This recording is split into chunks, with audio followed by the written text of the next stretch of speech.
Hi, my name is Schyler Church. I am a California real estate broker as well as a member of the education department at Accredited Real Estate Schools. They are a private school in California directly approved by the Department of Real Estate to provide the course requirements to take the state exam, as well as requirements or great resources to help you prepare for the state test. So exam preparation and that state exam we're talking about and practice questions to help you prepare.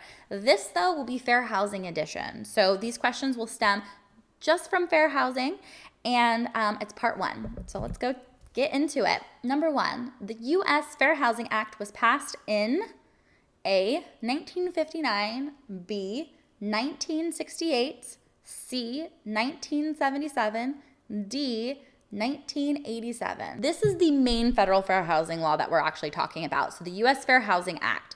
There was one that we had, the first federal fair housing law, which was the Civil Rights Act of 1866.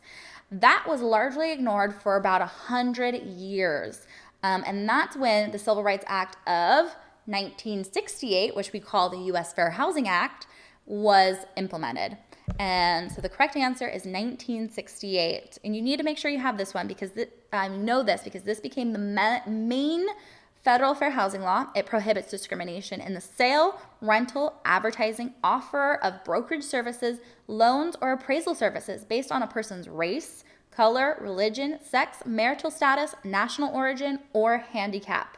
Okay, so 1968, this is the main one. The first one was the one from 1866, but the main one is 1968, and that is what we refer to as the U.S. Fair Housing Act. And this was the first year the Supreme Court prohibited all racial discrimination when real property is sold or rented. And the U.S. Fair Housing Act was from Title VIII of the Federal Civil Rights Act. A person applying for a new loan is asked by the loan broker to fill out a questionnaire. The form requests the applicant's race and marital status. The applicant can A, supply the information requested so the applicant's credit history can be properly checked. B, file a complaint with the real estate commissioner. C, refuse to disclose the applicant's race or marital status. D, the applicant may do any or all of the above. Okay, so what do we know about this? Well, it's illegal for the loan broker to be asking for an applicant's race or marital status. That's something that they cannot use to make decisions.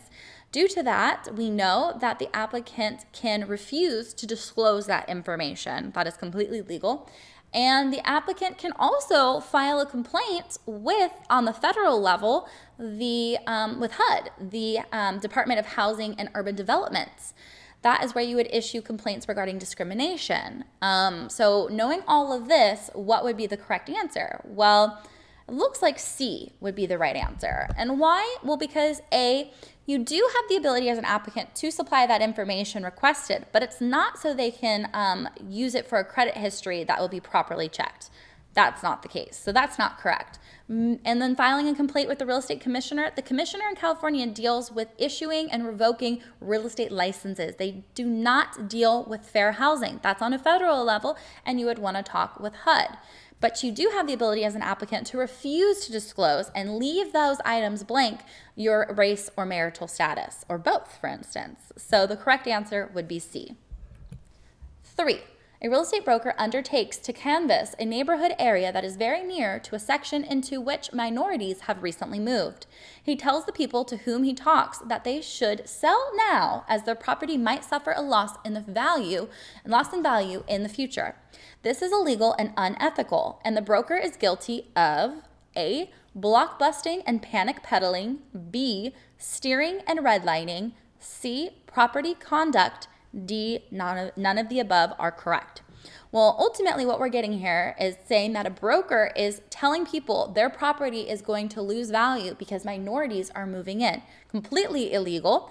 And that due to this, we know it's illegal and unethical. But what is the broker specifically guilty of? Well, he's trying to induce someone to sell because of this. So blockbusting and panic peddling. 4. The agency that would receive complaints concerning fair housing laws is A, Department of Community Development, B, Department of Real Estate, C, Department of Fair Employment and Housing. D, none of the above are correct. So actually what we're talking about here is the agency. Which one would we be talking? Well, this is actually on a state level, and normally on a federal level, we would go to HUD. Well, when we're talking about complaints, they would receive complaints concerning fair housing. Well, we know the DRE does not deal with fair housing, as well as the Department of Community Development. But the Department of Fair Employment and Housing, they do deal with fair housing laws. And so they would receive complaints concerning fair housing in the state of California.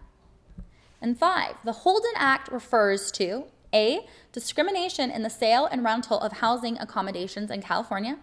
B, discrimination in business establishments. C, discrimination in federal fair housing laws. D, discrimination in loan practices, including redlining. Okay, so when we're talking about federal or fair housing laws, because remember, these are state-specific in California fair housing. Well, Holden deals with discrimination, but it deals with it in lending. Because remember, UNRU deals with businesses, and the Rumford Act deals with discrimination in the sale and rent of residential properties.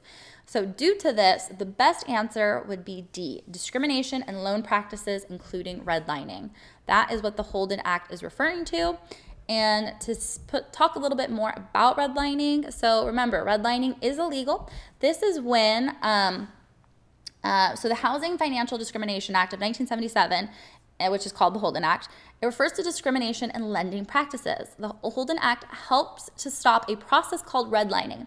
And this is when lenders drew a red line around areas where they would not make loans. The lack of loans in these areas caused the areas to become blighted and compounded the problem. The Holden Act made redlining illegal. So basically, whereas you can see here, they would basically say, hey, this is a bad area, we're not making loans and if it falls within this line, these red lines. That's completely illegal and not allowed. And the Holden Act made it illegal.